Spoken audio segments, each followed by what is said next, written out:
Assalamualaikum warahmatullahi wabarakatuh. Innal hamdalillah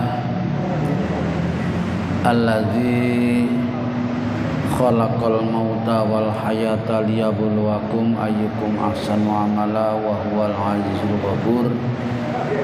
Wallazi ba'asa bil ummiyina rasulan minhum yatlu alaihim ayatihi wa yuzakkihim wa yu'allimuhumul kitab wal hikmah wa in kanu min qablu lafi dhalalin mubin. Allahumma shalli wa sallim ala sayyidina Muhammadin wa ala alihi washabihi ajmain. Amma ba'du. Qala ta'ala a'udzu billahi minasyaitonir rajim wa id ta'adzana rabbukum la in syakartum la azidannakum wa la in kafartum inna adabi lasyadid. Wa qala Nabi sallallahu alaihi wasallam man salaka tariqan yaltamisu bi ilman sahalallahu lahu tariqan ilal jannah. Sadaqallahul adzim wa sadaqa nabiyul karim. Hadirin kaum muslimin, Bapak Ibu jamaah yang dirahmati Allah taala, untuk yang kesekian kalinya kita haturkan rasa syukur kita, terima kasih kita kehadirat Allah yang hingga detik ini tetap memberikan kekuatan kepada kita lahir batin, dan kita termasuk yang dipilih oleh Allah dapat istiqomah dalam majelis taklim. Mudah-mudahan kita termasuk yang dipilih nanti pada saatnya dimudahkan langkah kaki kita menuju surga Allah Subhanahu wa taala. Amin ya rabbal alamin. Salawat salam kita aturkan kepada baginda junjungan kita, panutan kita, Nabi Agung Muhammad sallallahu alaihi wasallam yang sudah amat sangat banyak memberikan uswah teladan kepada kita. Mudah-mudahan kita bisa mengamalkan sebaik-baiknya sesuai kemampuan kita, sehingga di dunia ini kita betul-betul diakui sebagai umatnya dan nanti di akhirat mendapatkan syafaatnya. Amin ya rabbal alamin. Jamaah, kita lanjutkan taklim kita dalam waktu yang amat sangat singkat ini. Kita masih berada di bab birrul walidain atau berbuat baik kepada kedua orang tua. Bahkan kita masih akan masuk kepada hadisnya. Pada pertemuan yang lalu sudah kita baca ayat-ayatnya yang berkaitan dengan birrul walidain. Sekarang kita masuk hadis yang pertama. An Abi Abdurrahman Abdullah ibnu Mas'ud, sebuah riwayat dari Abdurrahman bin Mas'ud radhiyallahu anhu qala. Kata Abi Abdurrahman, suatu ketika sa'altu, aku bertanya, an Nabiya sallallahu alaihi wasallam, kepada Nabi Muhammad sallallahu alaihi wasallam. Kata Abi Abdurrahman, ayyul a'mali ahabbu ilallahi ta'ala. Nabi ditanya oleh sahabat Abdurrahman, amalan apa wahai Nabi yang paling dicintai oleh Allah Ta'ala? Kita perhatikan supaya kita bisa mengamalkannya. Lebih-lebih hadirin, saya mohon maaf, saya baleni nggih. Malam hari ini kita berada di pergantian tahun nggih, napa nggih? Ya, saya lupa tadi nggih. Mudah-mudahan kita memasuki tahun 1444 ini lebih baik daripada tahun-tahun sebelumnya, dan mudah-mudahan kita lebih bisa mendekatkan diri kepada Allah. Kita termasuk yang dinilai husnul khotimah. Nabi ditanya, amalan apa wahai Rasul yang paling dicintai oleh Allah Ta'ala? Niki jawabannya. Monggo niki kita camkan betul, kita amalkan betul. Yang pertama, qala salat as-salatu ala waktiha. Salat tepat di awal waktunya. Nggih. Lebih-lebih salat ini kita kerjakan dengan berjamaah kecuali ada uzur. Salat tepat pada waktunya ini Masya Allah luar biasa hadirin. dari segala segi kita akan mendapatkan pahala. Panjenengan tindak saking griya berangkat dari rumah menuju ke masjid ini, langkah-langkahnya saja sudah diperhitungkan oleh Allah Subhanahu wa taala. Belum lagi nanti kalau ketemu sesama kita berjabat tangan, kita memberi dan menjawab salam, semuanya mengandung pahala. Kita kerjakan dengan berjamaah, jamaahnya menyempurnakan softnya. Soft itu punya nilai tersendiri hadirin. Makanya ada istilah fa inna tasbiyatas sufufi min tamamis shalah. Sempurnanya soft, rapat lurusnya soft itu bagian daripada sempurnanya sholat ibadah kita. Berarti lek wong jamaah tapi sholatnya tidak sempurna, sholatnya softnya tidak sempurna, itu kurang sempurna ibadahnya. Makanya berkali-kali kita menganjurkan untuk rapat lurus dan rapat serta lurus. Jadi ini sholat tepat pada awal waktunya adalah amalan yang paling dicintai oleh Allah Ta'ala. Qultu summa ayun. Abdurrahman masih bertanya lagi, kemudian apa wahai Rasul? Birrul walidain, berbuat baik kepada kedua orang tua. Baik orang tua kita masih hidup maupun sudah meninggal dunia. Nanti ada poin-poin riwayat caranya bagaimana berbuat baik kepada orang tua yang sudah meninggal dunia. Qultu summa ayun. Abu Abdurrahman masih tanya lagi, kemudian apa wahai Rasul? Al jihadu fi sabilillah, jihad di jalan Allah Subhanahu wa taala. Sering kalau dulu diartikan nek jihad itu mesti perang, mesti angkat senjata. Ada satu keterangan ketika Rasul dan para sahabat pulang dari perang Badar, perang yang luar biasa itu, heroiknya, karena secara lahir umat Islam itu tidak ada apa-apanya dibanding orang kafir. Orang Islam cuma 313 coba, banding orang kafir yang lebih dari 1000 orang. Tapi memang orang Islam dibantu oleh para malaikat karena Nabi yang memohon kepada Allah Ta'ala. Ketika pulang dari perang itu hadirin, ada sahabat yang tanya dengan mengucapkan, wahai Rasul, kita ini baru pulang dari perang yang luar biasa, sangat besar. Masih adakah wahai Rasul perang yang lebih besar daripada perang ini? Rasul apa jawabannya? Enggak, kita baru pulang dari perang yang kecil. Perang kaya ngono jare ini kecil jare Nabi.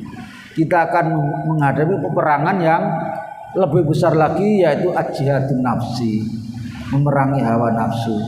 Kita bisa berjamaah kayak gini karena kita berhasil memerangi hawa nafsu. Banyak orang yang lebih kuat dari kita, banyak orang yang lebih punya waktu daripada kita dan lain sebagainya. Tapi rupanya mereka tidak bisa menjalankan seperti apa yang kita kerjakan. Berarti mereka tidak berhasil memerangi hawa nafsunya. Bahkan kita masih diberikan kesempatan oleh Allah untuk bisa taklim kayak gini, mempunyai nilai tersendiri. Karena itu hadirin, jihad tidak mesti perang secara fisik, secara lahir, tapi memerangi hawa nafsu juga perang untuk menegakkan kalimat Allah Subhanahu wa taala. Kita memakmurkan masjid ini juga jihad di jalan Allah Subhanahu wa taala. Kita mengajarkan kalimat-kalimat tauhid, akidah, syariat, kemudian muamalah yang baik kepada keluarga kita, anak-anak kita juga termasuk jihad. Jadi hadirin, amal yang paling dicintai oleh Allah Ta'ala tadi itu pertama sholat dalam waktunya, awal waktunya. Yang kedua birrul walidain, yang ketiga jihad fisabilillah. Menurut ini riwayat hadis disepakati oleh seluruh para ahli hadis, makanya dikatakan muttafaq alaih. Mari kita di tahun baru ini lebih giat lagi, baik dalam berjamaahnya maupun dalam menjalankan nawafil, sholat sunnah, terutama sholat malam kita. Wan Abi Hurairah, sekarang yang kedua. Sebuah riwayat dari Abu Hurairah radhiyallahu anhu qala Rasulullah sallallahu alaihi wasallam, la yajzi, tidak akan cukup balasan waladun seorang anak walidan kepada orang tuanya, illa ayyajidahu mamlukan, kecuali anaknya itu menemukan orang tuanya menjadi budak, fayastariyahu fayuqtiqahu. Jadi hadirin yang dirahmati Allah Ta'ala, sebanyak apapun, seberat apapun kita berbakti kepada orang tua ini, rupanya kata Nabi belum impas dengan jerih payah orang tua yang diberikan kepada kita. Kita belum ada apa, kecuali baru bisa impas itu kalau kita menemukan orang tua kita menjadi budak, delalah kersane Gusti Allah. Orang tua kita menjadi budak ini zaman dulu, zaman sekarang kurang jelas saya. Kemudian anaknya itu membeli dan memerdekakannya, maka itu baru bisa bebas, baru bisa impas apa yang pernah diberikan oleh orang tua kepada dia. Tapi hadirin, rupanya melakukan ini sekarang sudah sulit rasanya. Karena itu yang terbaik adalah kita terus berbuat baik kepada orang tua, khususnya mendoakan orang tua kita, baik yang masih hidup, lebih-lebih yang sudah wafat, yang seagama. Kalau lain agama, orang tua kita sudah meninggal dunia, ya pun pedot dalan iki kabeli pedot, lek orang tuanya lain agama. Baik, kita lanjutkan. Ini gampang nggih, gampang membacanya, gampang mendengarkannya, gampang memahaminya. Tapi saya ndak ngerti gampang ndak ngelakoni inilah ini nggih.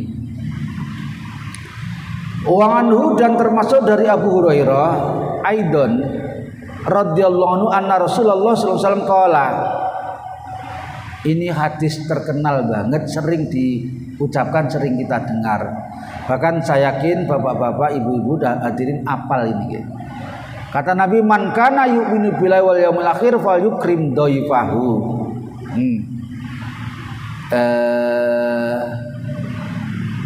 Ini kok sudah dulu ada nggih. Kita ulangi, tidak apa-apa, kita baca saja. Barang siapa yang menyatakan beriman kepada Allah dan kepada hari akhir, falyukrim dhaifahu, adalah dia memuliakan tamunya. Aman kana yu'minu billahi wal yaumil akhir falyusil rahimahu, dia hendaklah terus menerus menyambung kerabatnya, sanak familinya, jangan sekali-kali memutuskannya. Termasuk hormat kepada orang tua, termasuk menyambung sanak familinya, orang tua kita yang sudah meninggal. Wa man kana yu'minu billahi wal yaumil akhir falyaqul khairan aw liyasmut, yang menyatakan beriman kepada Allah Ta'ala dan kepada hari akhir, hendaknya dia selalu berkata yang baik, au liyasmut, atau kalau tidak bisa berkata yang baik, wis rasa kakek ngomong, diam saja, mendengarkan saja. Ini sudah bolak-balik ada ini. Wa anhu, dan dari Abu Hurairah lagi, qala Rasulullah sallallahu alaihi wasallam, inna ta'ala khalaqal khalqa. Memang ini babnya bab apa, biru walidain, juga sama bab apa, silaturahim.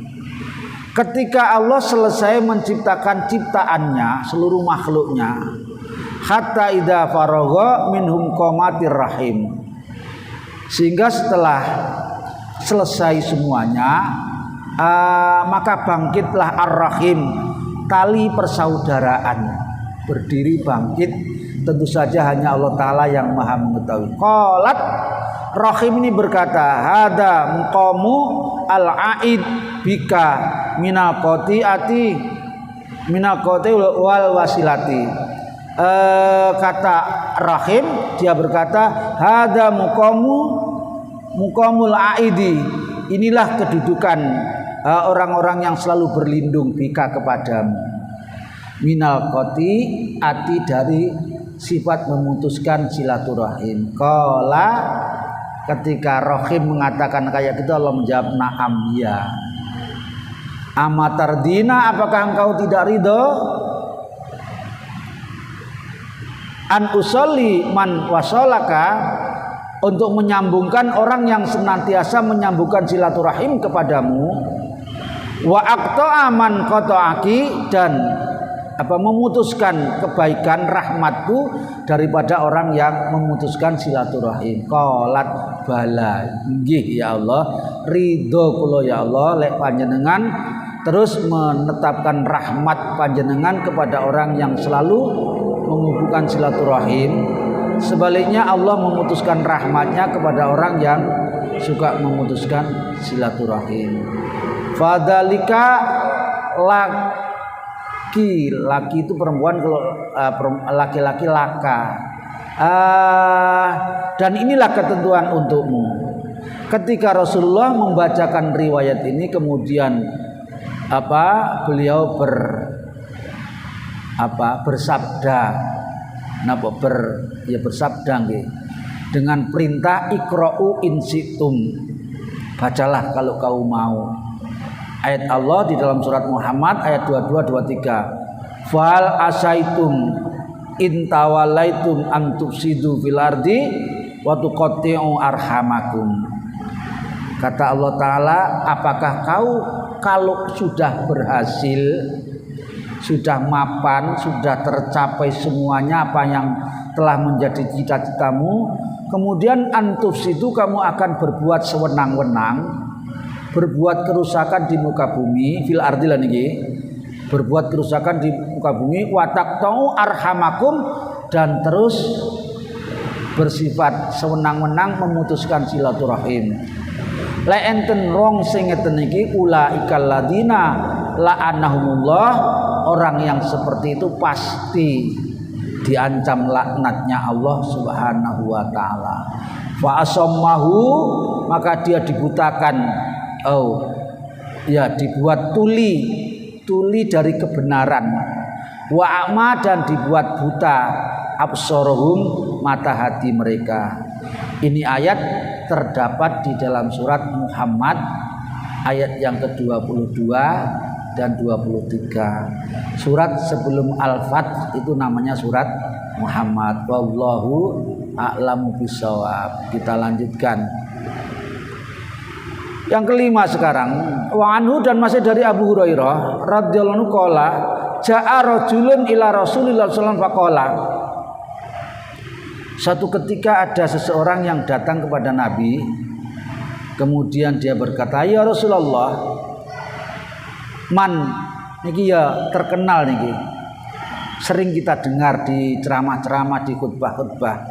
Jadi seorang laki-laki satu saat datang kepada Nabi dan tanya, wahai Rasul, siapakah orang yang lebih berhak aku perbaiki? Bahasa lainnya, kepada siapakah aku berbuat baik yang lebih berhak, wahai Rasul? Nggih. An sahabati. Qala, Nabi menjawab, ummuka, ibumu. Qala, laki-laki itu saya tanya lagi, man sumaman wahai Rasul? Terus laismari ibu, kepada siapa lagi Rasul? Niki terkenal nggih, sering kita dengar ummuka. Sampai ping 3 hadirin ummuka. Qala sumaman, qala abuka, baru kepada ayahmu. Jadi hadirin, kita pun juga punya kewajiban, Pak, birrul walidain, berbuat baik kepada ibu kita 3 kali lipat dibanding kepada ayah kita. Kenapa hadirin? Karena secara lahiriah penderitaan ibu ini 3 kali lipat dibanding penderitaannya ayah. Sajane penderitaan ayah juga sudah berat, tapi dibanding ibu coba gendong, apa itu? Hamil. Nggih. Di dalam perutnya begitu berat, semakin lama semakin berat, selama rata-rata 9 bulan. Nah, kita coba nggih. Perut kita ini kita kasih beban nggih. Terus nanti digawa turu, terus pokoknya seperti itu. Kan berat banget. Maka Nabi ketika ditanya ummuka. Yang kedua hadirin, yang melahirkan yang juga tidak kecil, taruhannya ketika melahirkan, biyen lebih-lebih nggih, belum ada operasi sesar. Sekarang gampang, lek wong rodok sambat titik wis gak usah kakean pula nang sesar ae. Tapi tetap saja dinilai sebagai orang yang berat untuk menanggungnya. Kemudian yang ketiga, sumaman, qala ummuka, karena bukan sekedar itu, ibu juga masih harus menyusui dan merawat, mendidiknya, karena ibu itu adalah madrasatul ula, tempat pendidikan yang paling utama dan pertama. Ibulah yang menanamkan akidah kepada anaknya, ibulah yang mengajari sopan santun kepada anaknya. Sementara ayah ini adalah berkewajiban secara lahir, yaitu mencari penghidupan, bahan-bahan untuk melaksanakan kehidupannya selama dia hidup di dunia ini. Wa fi riwayatin, di dalam riwayat yang lain disebutkan, ya Rasulullah, man ahaqqu bi husni suhbati, siapa orang yang lebih berhak aku berbuat baik kepadanya? Qala ummuka summa ummuka summa ummuka summa abaka, ibumu ping telu, summa abaka baru kepada ayahmu, summa adnaka, kemudian yang paling dekat denganmu, kamu juga wajib berbuat baik. Jadi setelah kepada ibu 3 kali, kepada ayah, kepada orang-orang yang dekat kepada kita, saudara kita, mungkin paman bibi kita juga wajib berbuat baik kepadanya. Wallahu a'lamu bishawab. Lanjut, apa ada yang perlu lanjut nggih? Nggih, baik. Yang keenam, masih dari Abu Hurairah, ani Nabi sallallahu alaihi wasallam qala, rahima anfu rajulin summa rahima anfu summa rahifa. Nggih, sampai 3 kali beliau mengadakan merugi, bahkan ada yang mengatakan celaka. Nggih, siapa yang dikatakan merugi atau celaka itu? Man adroka abawahi indal kibari ahaduma au kilahuma falam yadkhul jannata. Kata Nabi, celaka dia. Nabi sampai mengatakan 3 kali, orang yang bisa menemui orang tuanya dikala tuanya orang tua itu nggih, dia tidak bisa masuk surga. Kenapa? Hadirin yang dirahmati Allah Ta'ala, pintu surga terbuka luas ketika orang tua kita masih ada, apalagi sudah usia tua, usia senja, dan kita terus berbuat baik kepadanya. Tidak ada jaminan, tidak ada imbalan yang lebih pas untuk orang yang berbuat baik kepada orang tuanya, lebih-lebih ketika sudah menjelang tua, kecuali surga. Karena itu hadirin, Nabi mengatakan rugi besar bahkan celaka orang yang bisa menemui orang tuanya wis tua tetapi tidak bisa menjadi sababnya dia masuk ke dalam surga, malah sebaliknya. Jadi wong tua niku hadirin sabab mudah masuk surga, juga menjadi sabab mudah masuk ke dalam neraka. Tinggal bagaimana kita memanfaatkannya. Orang tua kita dulu masih kita kecil bayi, oleh ngeramut kita luar biasa. Oleh anak wong bersama orang tuanya, ketika sudah waktunya dia genting rambut wong tuane, orang tuane tidak diramut malah dititipno, dimasukkan panti-panti jumbo, disensarakan. Bahkan naudzubillah hadirin, ada kisah nih dulu, karena segera kepingin mendapatkan warisannya yang banyak, orang tuanya diupayakan sedemikian rupa, masya Allah, naudzubillah summa naudzubillah, mudah-mudahan tidak nurun anak putu kita. Nggih, ada itu hadirin, betul nggih, naudzubillah. Baik, yang ketujuh, wanganhu, dan dari Abu Hurairah, semua dari Abu Hurairah radhiyallahu anhu, anna rajulan qala, ya Rasulullah, innali korobatan, bahwa aku mempunyai kerabat, asiluhum wayak tauni, aku selalu memperbaikinya, kerabatku itu tak perbaiki, ya pokoknya diapi nggih, ya dihubungi, ya pokoknya berbuat baik terus kepadanya. Tapi kerabatku itu wayak tauni, selalu memutuskan hubungan baik itu kepadaku. Ono gara-gara nih, ono alasannya, pokoknya bagaimana dia berupaya untuk memutuskan hubungan silaturahim itu. tapi aku tidak berhenti. Wa uhsinu ilaihim wa yusiuna ilayya. Aku terus semakin berbuat baik kepadanya, tapi dia juga terus semakin berbuat buruk kepadanya. Wa ahlumu anhum, dan aku bahkan selalu merendahkan diri, ramai niku, berbuat ramah kepadanya.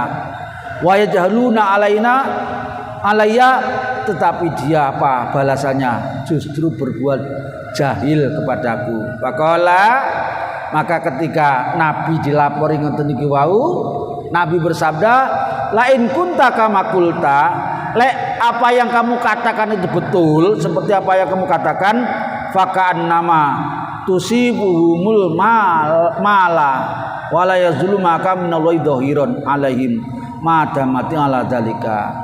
Lek itu betul, maka saya ngomong gitu. Sebetulnya orang itu sama dengan dia menyuapi di mulutnya sendiri abu yang sangat panas. Jadi lek zaman dulu kan orang masak itu pakai napa niku? Pakai api kayu api nggih. Itu ada abunya, ada baranya.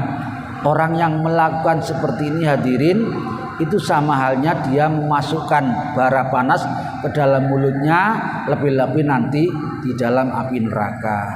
Wala yazalu ma'aka minal dhahiran, tetapi Allah selalu memberikan pertolongan kepadamu sekalipun kamu dijahati, dijahili, dibuat buruk olehnya.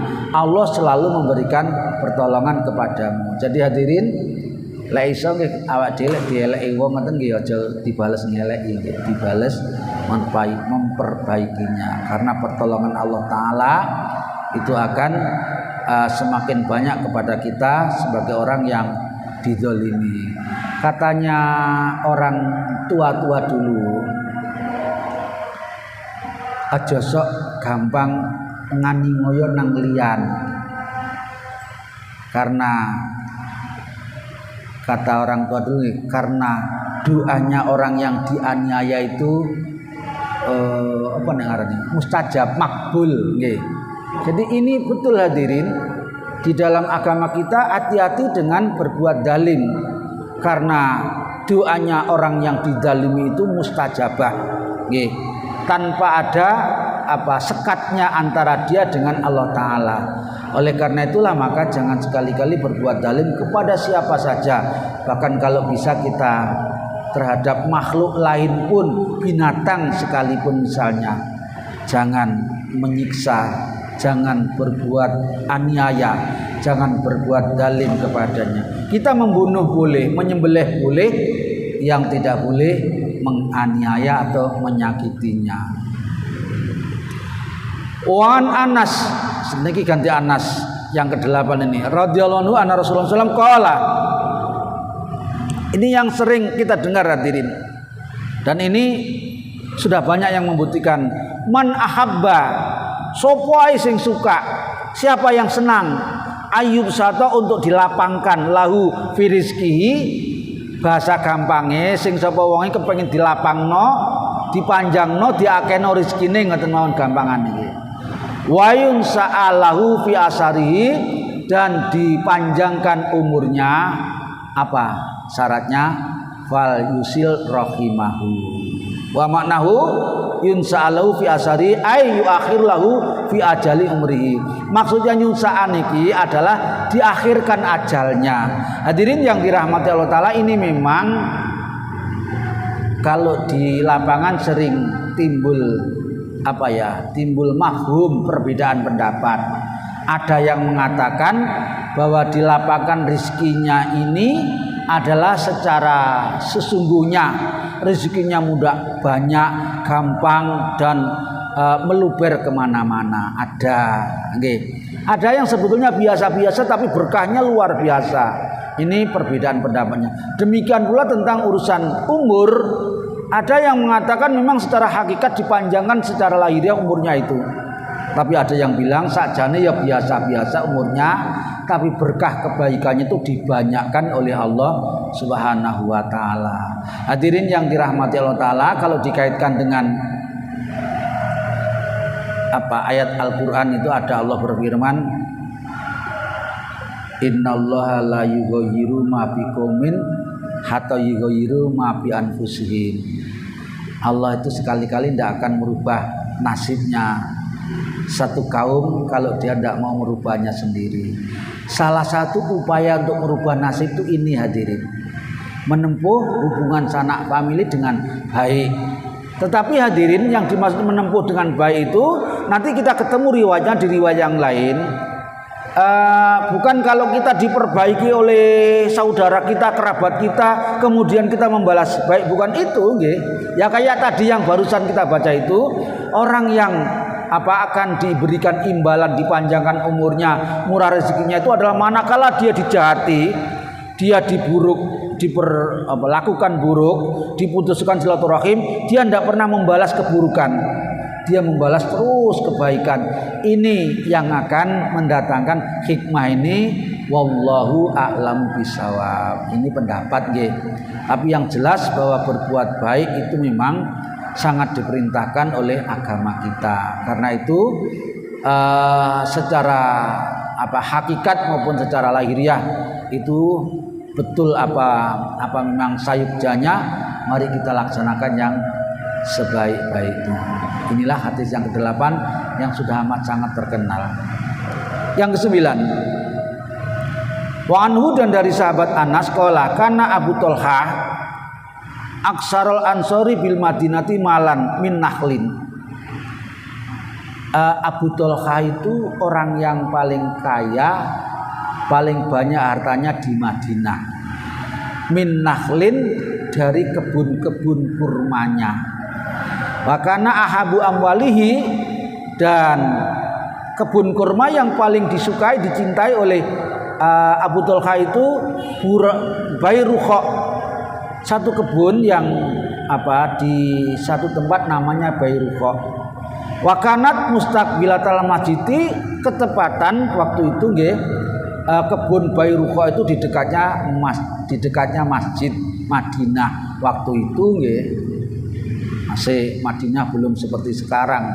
Wa kana Rasulullah SAW yadkhuluha, Rasul sering masuk di kebunnya Abu Thalha ini.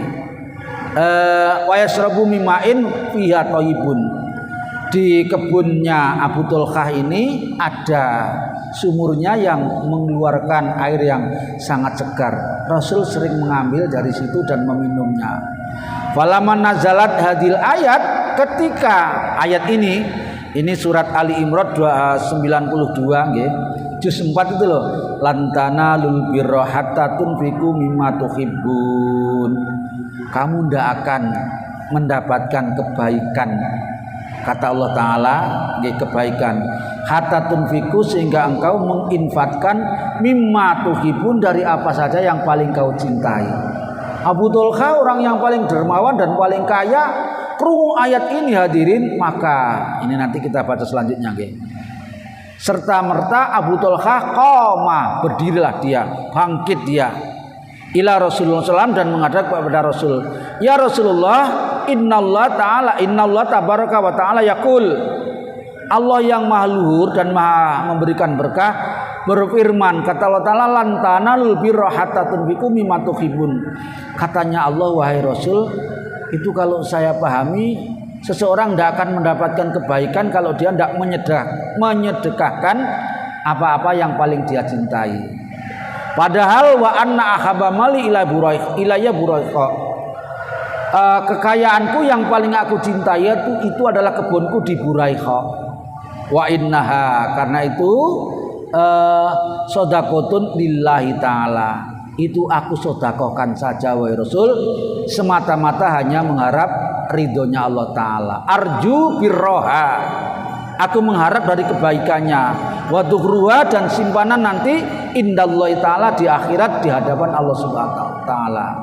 Fadoha, maka terimalah Rasul dan pergunakanlah haitsu arakallah, seperti apa yang diridhoi oleh Allah Ta'ala.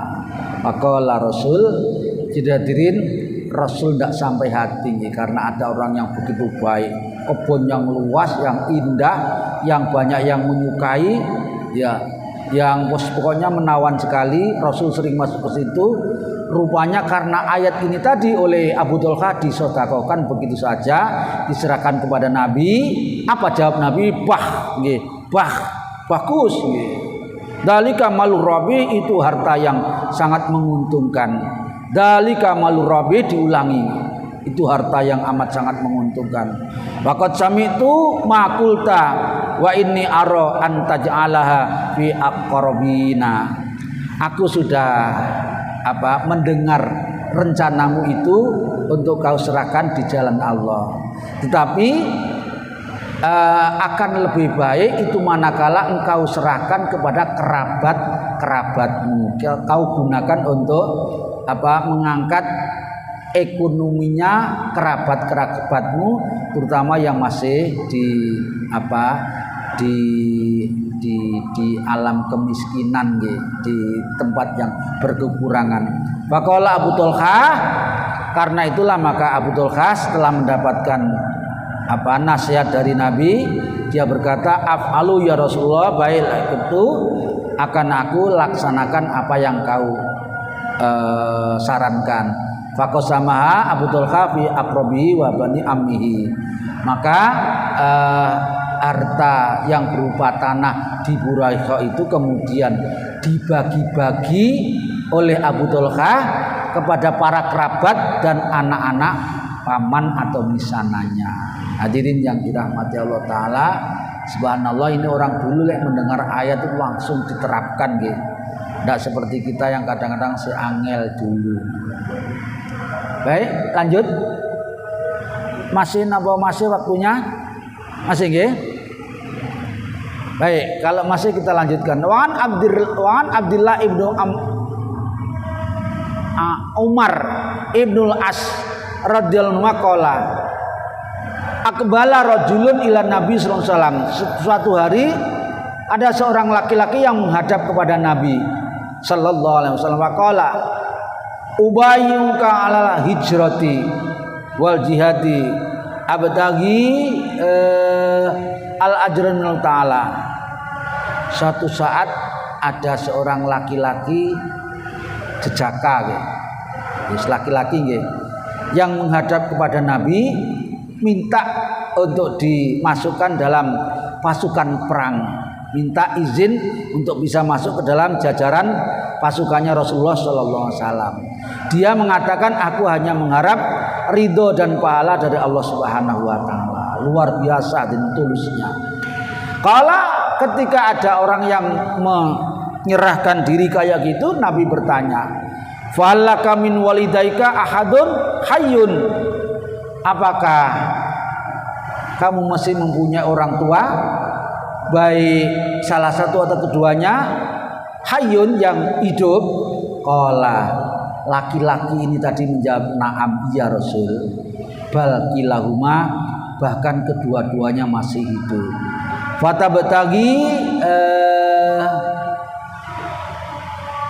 kalau kau betul-betul mengharap ridha Allah Ta'ala, qala na'am, kamu betul-betul menjawab mengharap ridha Allah Ta'ala, farji, kamu lain kali saja ikut pasukan perang, kembalilah kamu mengharap ridha Allah Ta'ala dengan berbuat baik ila walidaika, kepada kedua orang tuamu, fa'aksin suhbatuhuma, dan perbaikilah hubunganmu kepada kedua orang tuamu. Jangan sekali-kali ada hal-hal yang menyakitkan hatinya kedua orang tuamu. Jadi hadirin yang dirahmati Allah Ta'ala, Rasul menerima pasukan perang, bala tentara perang. Tidak setiap orang diterima oleh Nabi. Karena apa? Karena masih ada jalan berbuat baik kepadanya. Bahkan di riwayat yang lain kita temukan ada seorang yang baru saja melaksanakan akad nikah, sementara dia belum kumpul sama istrinya, dia ingin ikut perang kepada Nabi. Nabi bilang, jangan, nanti lain kali saja. Sekarang kamu pulang, kamu menggauli istrimu dulu, kamu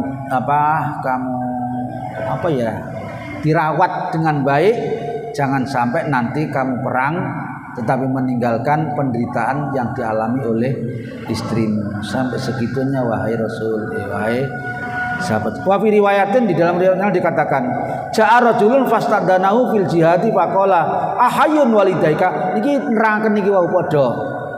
Satu saat ada orang laki-laki yang minta izin ikut perang kepada Nabi. Nabi bertanya, ahayyun walidaka, apakah orang tuamu masih hidup? Qala na'am, nggih Nabi masih hidup. Qala fa fihi ma fajahid, di hadapan kedua orang tuamu lah kamu bisa berjihad di jalan Allah Subhanahu wa taala. 11 wakil lagi. Wa anhu, dan dari Abdullah bin Amr, Nabi sallallahu alaihi wasallam laisal wasil. Lah niki wau. Niki sambungane wau.